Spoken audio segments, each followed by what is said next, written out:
Bismillahirrahmanirrahim. Alhamdulillahi Rabbil Alamin. Wassalatu wassalamu ala syarfil anbiya'i wal mursalin. Nabiyina Muhammadin wa ala alihi wa sahbihi ajma'in. Assalamualaikum warahmatullahi wabarakatuh. So inshallah, ito na siguro yung huli nating pagtalakay sa Fatawa Ramadaniyah. Kasi po, ilang page na lang ito natitira eh. Mapagkasya na natin ito lahat ngayon inshallah. Sumunod na tanong, idara asyaksun akhar yakulu wa yashrabu fi nahari Ramadan nasiyan. Fahal yajibu alaman ra'ahu tanbihuhu amla? Kapag merong karaw nakita na tao na kumakain o umiinom sa araw ng Ramadan, siyempre tao na tinutukoy dito, nakikilala mong Muslim. Kumbaga, o may palatandaan na Muslim. Kasi kung kumpar naman, hindi mo kailangang sitahin yun. Hindi mo kailangang sitahin yun. Pero kung Muslim, obligado ba sa kanya na paalalahanan ang tao na ito o hindi? So, hayaan na lang ba natin yung tao na yun na nakalimot? Kasi si Allah naman yung, kumbaga, nagdulot na makakain siya at makainom. Pero dito, nilinaw ni Sheikh Rahimahullah, na'am yajibu alayhi at tanbih. Oo, obligado sa kanya ang paalalahanan ang tao na ito na kumakain o umiinom. Lalong-lalo na kung lalaki. Kasi pagbabae, maaaring may buwan ng dalaw, ganun. Pero yung katulad ng nabanggit natin nung nakaraan. Kung halimbawang ang tao, siya ay kabilang doon sa mga tao na pinahintulutan na hindi mag-ayuno, ipagpaliban ng kanyang pag-aayuno, dahil sa paglalakbay, dahil sa sakit, buwan ng dalaw o nifas, wag siyang kakain nang nakikita ng iba. Ilihim niya ang kanyang pagkain. Okay? Hindi kakain siya sa pampublikong lugar. Kumbaga, hindi maganda. Lalo-lalo ang bansang Muslim. Lalong-lalo na kung bansang Muslim. Pero kung nasa biyahe, halimbawa may makita ka na sa terminal, bawda sa season, terminal ng Partas, may nakita ka doon nakahijab kumakain, edi assume mo na naglalakbay yun. Hindi mo na yung kailangang sitahin, inshallah. Pero sa mga iba pang pagkakataon, dito, may nakita kang kumakain, pwede mo siyang paalalahanan, inshallah. Idaraahu yakul wa yashrab fi Ramadan yunabbihuhu lianna hada munkarun dahir. Unang dahilan na tinukoy ni Sheikh Rahimahullah, kailangan niya siyang babalaan o kumbaga paalalahanan kapag nakita siyang kumakain o uminom sa Ramadan dahil ito ay munkar na dahir. Masamang gawain o kasalanan na hayag. At sa mga kasalanan, ang pagiging hayag ng paggawa ng kasalanan ay maaring magdudulot na magiging mas masahol ito. Mas masama. Mas masama kapag ang gawain na kasalanan ay ginagawang hayag. Kasi unang-una ito ay nagpapakita ng pagmamalaki. Pangalawa, ito ay maaaring magiging masamang ehemplo o masamang modelo sa iba.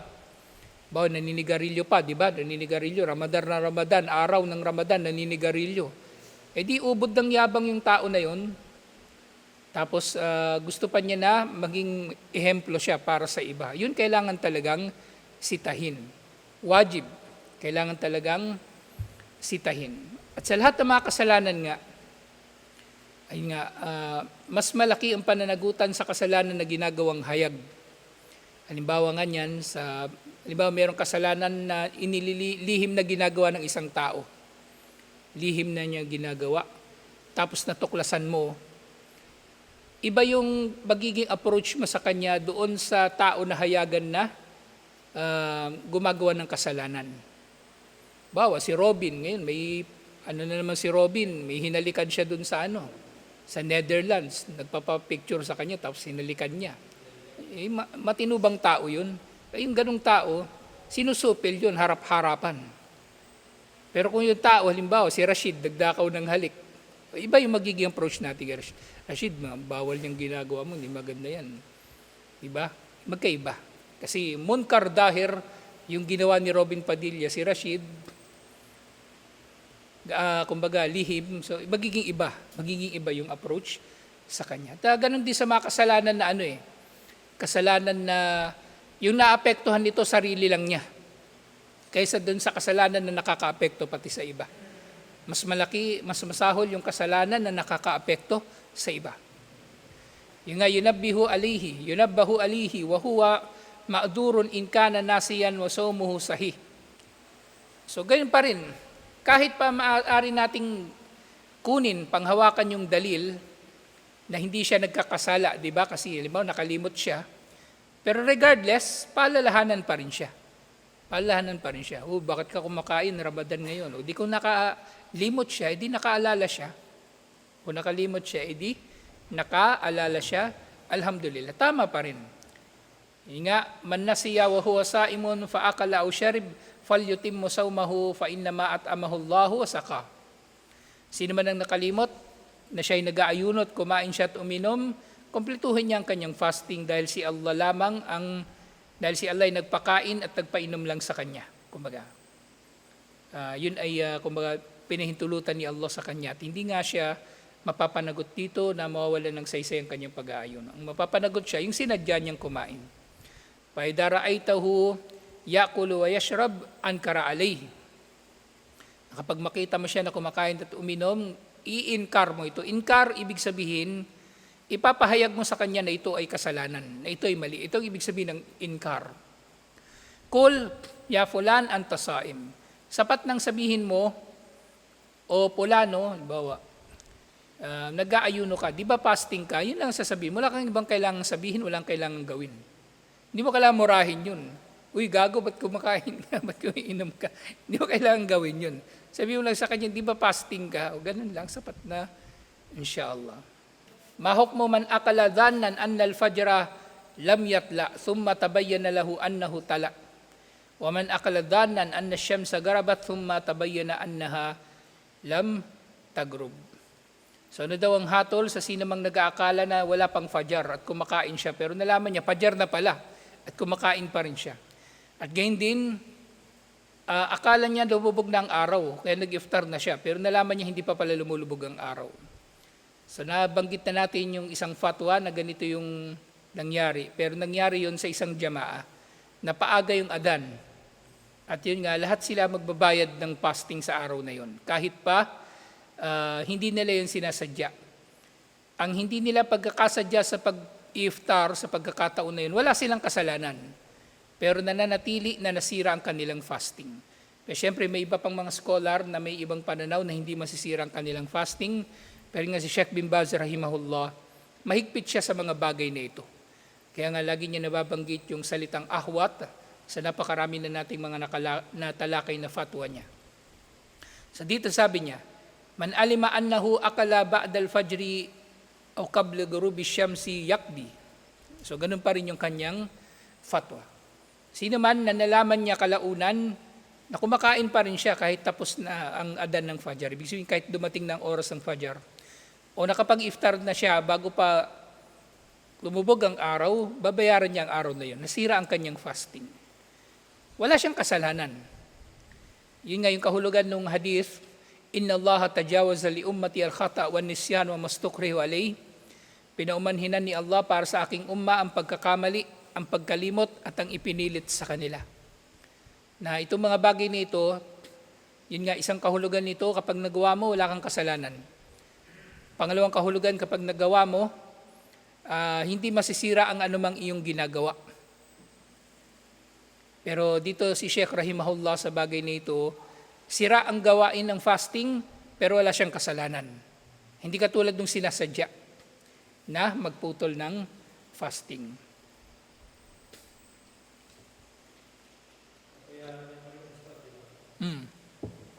Yun ang pinaka-safe. Yun ang pinaka-safe. Sunod na tanong, alladhi yuridu an ya'takifa fi syahri Ramadan syahran aw khamsata ayyam aw ghayra dhalika kayfa niyatud dukhul fi dhalik. Yung gusto raw na mag-i'tikaf sa Ramadan, paano raw siya magniniya o mag-iintensyon? Yung nga sinabi ni Sheikh rahimahullah, linilaw niya. Al-i'tikafu ma lahu haddun mahdud. Wala itong tukoy na panahon.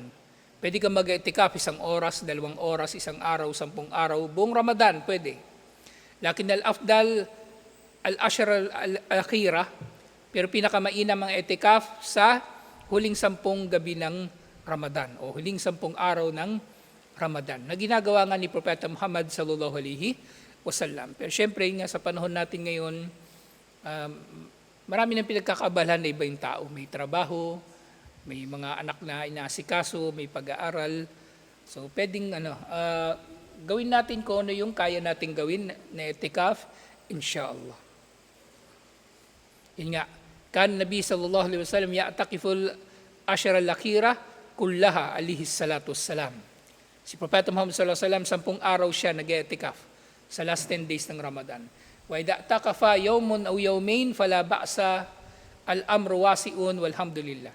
Pero siya mag-i'tikaf ng 1 araw, 2 araw, wala rin problema. Malawak ang usapin nito. Binniyati yajlisu fil masjidi biniyatil ibadati wad dhikri wal qiraati was salati wa nahwu dhalika fil ashr al akhira. Walang anumang niya, syempre. Sapat lang iniya mo i'tikaf at naroon ka sa masjid, mananatili ka sa masjid para sa pagsamba, pag-alala kay Allah, pagbasa ng Quran, pagsasala, at iba pang mabubuting gawain. O pwede niya rin itong gawin, syempre sa mga naunang araw ng Ramadan, yung unang 20 days, o fil ashrin al-awwal, pwede rin. O fi gayra Ramadan, kahit hindi Ramadan, pwede ka nga mag-intensyon ng i'tikaf. Kasi ang i'tikaf, hindi kondisyon nito na Ramadan lang ito gagawin o gagawin ito habang ikaw ay nag-aayuno. Al-amru wasi. Malawak ang usapin na ito. Al-i'tikafu mustahabun fi Ramadan wa fi gayrihi. Ang i'tikaf ay mustahab, kamahal-mahal bilang voluntaryong gawain, sunnah sa Ramadan o iba pang buwan liban pa sa Ramadan. Lakin fi Ramadan afdalu wa akad. Pero sa Ramadan ito ay mas mainam, pinakamainam at mas binibigyang diin.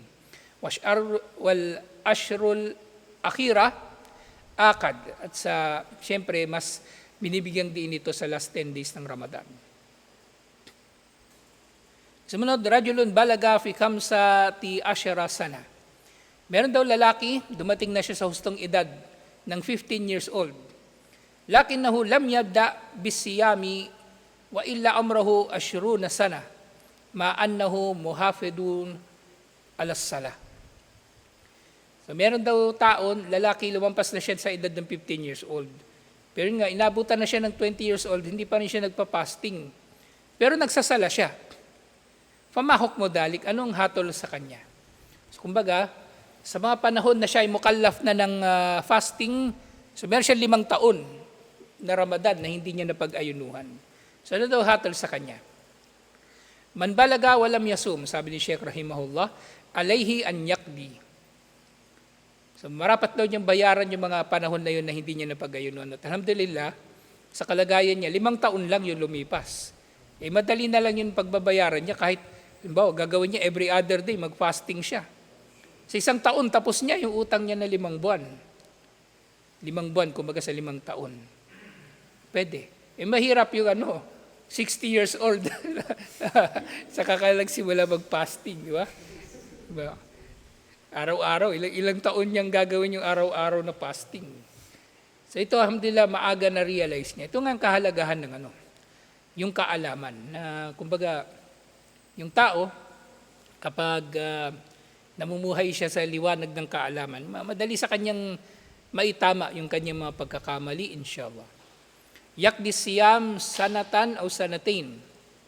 So yun nga, pagbabayaran niya yung pag-aayuno, 1 taon, 2 taon, kung depende sa kung ilan yung kulang. Alayhi an yakdi dhalika ma'at tawbati ila Allah. Siyempre, habang pinagbabayaran niya yung utang na fasting, magtawba siya kay Allah. Wa ma'ait ami miskin an kulli yawmin yakdi wa yut'imu miskin an kulli yawmin nisfu sa' an kulli yawmin. At dito dahil kumbaga inabutan siya ng sunod na Ramadan na hindi siya nakakapag-ayuno ng kanyang mga utang na Ramadan. So kay Sheikh bin Baz rahimahullah sa kanyang pananaw, may kasama tong it'am. May kasama tong it'am. So kung 5 taon halimbawa yung kanyang utang na fasting, sabihin natin 1 taon 30 days, di ba? Times 5, 150. So 150 na it'am ang gagawin niya kasama nung kanyang fasting, inshallah. Madali lang yun. Di ba isang sa? Ilan yung isang sa? 3 kilo. Yung kalahating sais at kalahating kilo. 150 times 1.5, 225. So ilang kaban lang yun ng bigas. Nabibilhin niya, pamimigay niya sa mga tao bilang itam, tapos ang problema niya. Napakadali, alhamdulillah, lalong-lalo na sa sino man na nagnanais na magbalik loob kay Allah. Yan nga, ang kanyang ibibigay na pagkain min kutil balad, yung normal na kinakain ng mga tao sa lugar na yun. So dito bigas talaga ang pinaka-practical at mas affordable siya. Kaysa naman bibili ka ng munggo, harina, mas murang bigas eh. Magkano yung harina per kilo? Ng 60 plus. Yung bigas, nasa 40 lang. Bigas talaga ang mainam dito sa Pilipinas. Walayhi tawbatu ilallahi min dalik, at marapat siyang magtawba mula roon.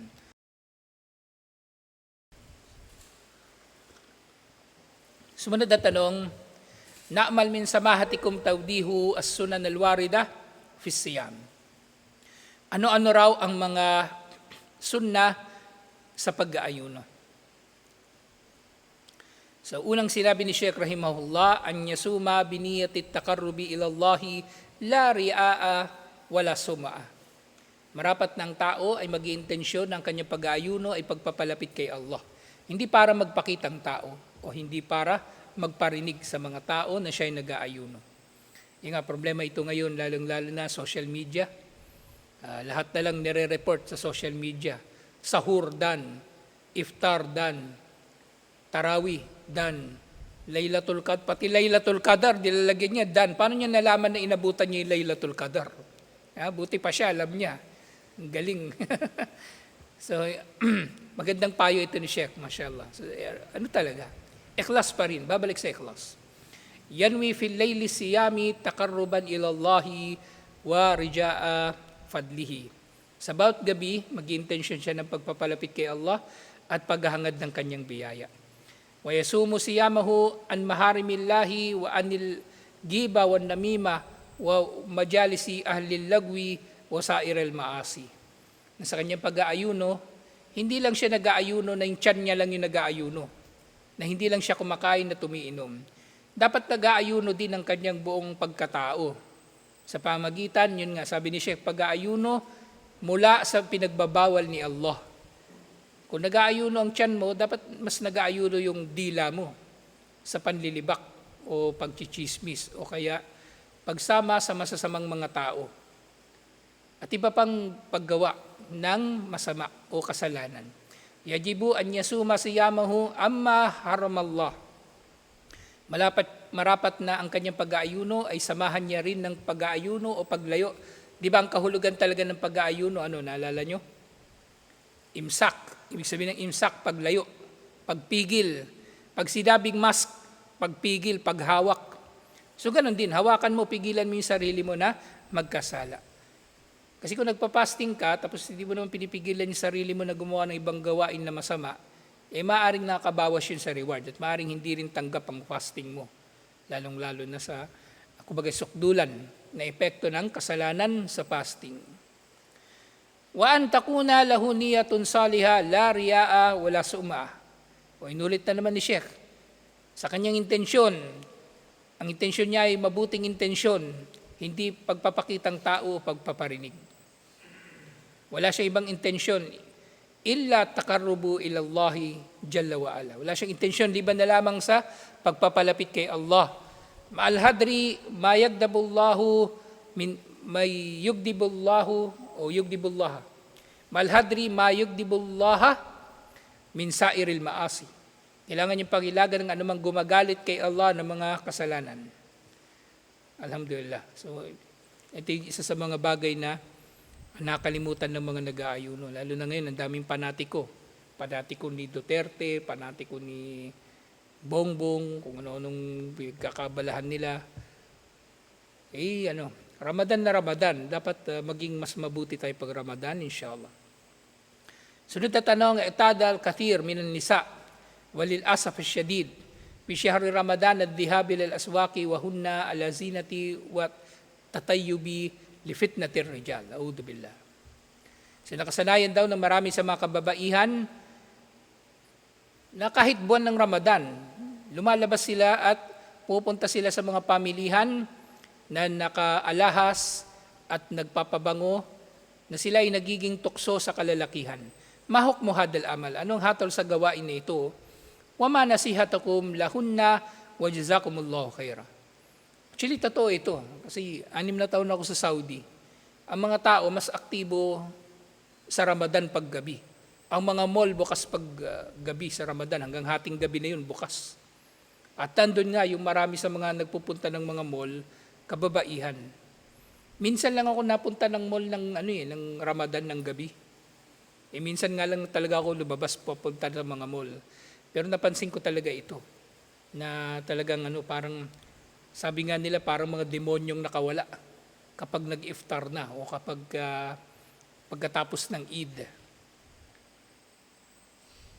So sabi ni Sheikh, al-wajibu ala kulli imra'atin an tattaqillaha wa an turaqibullaha wa an tahdhar al-fitnah. Marapat sa kababaihang Muslim ang katakutan si Allah, ang malaman nila na nakikita sila ni Allah at pangilagan nila ang fitnah o pagiging tukso sa mga kalalakihan lalo na. Wa idha kharajat lihajatin takhruju wa hiya mutasattira baidatun an asbabil fitnati wa anittib. Kung halimbawa kailangan man niya talagang lumabas, lalabas siya ng bahay na natatakpan, ibig sabihin nakahijab, na malayo sa anumang dahilan ng pagiging tukso. At hindi siya dapat magpapabango. La takhruju bit-tibi alladhi tashummuhun nasu li'annaha fitnatun. So huwag siya lalabas na napapabanguhan. Actually, mas masahol pa yung yung pabango kaysa sa alahas. Sabi ng mga scholar, kasi yung pabango, kahit hindi mo tinitingnan yung babae, maaakit ka sa kanya. Yung alahas o yung anumang parte ng babae na inilalabas niya sa kanyang katawan, buhok, mukha, hikaw, kamay, pulseras, pwede mong iwasan yan Hindi mo lang titingnan yun, nakaiwas ka na. O lalayo ka, nakaiwas ka na. Yung napapabanguhan, kahit nasa likod mo yun, maaamoy mo. Minsan, nandoon sa kabilang kalsada, amoy na amoy mo So, matindi talaga yung fitna ng pabango. Falwajibu alal mar'ati an tattaqillaha wa an tahdir asbab adhar zina aw ittib fil aswaq. Yun nga, marapat na katakutan ng babae si Allah, katakutan niya, pangilagan niya ang mga pagpapakita ng palamuti o mga alahas o kahit yung katawan niya at ang pagpapabango sa mga pamilihan at iba pang mga lugar.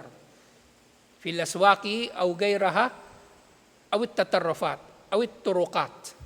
At kahit sa mga kalsada, dadaan lang siya sa kalsada, papunta ng masjid, lalo na pupunta ka ng masjid para sa pagsamba.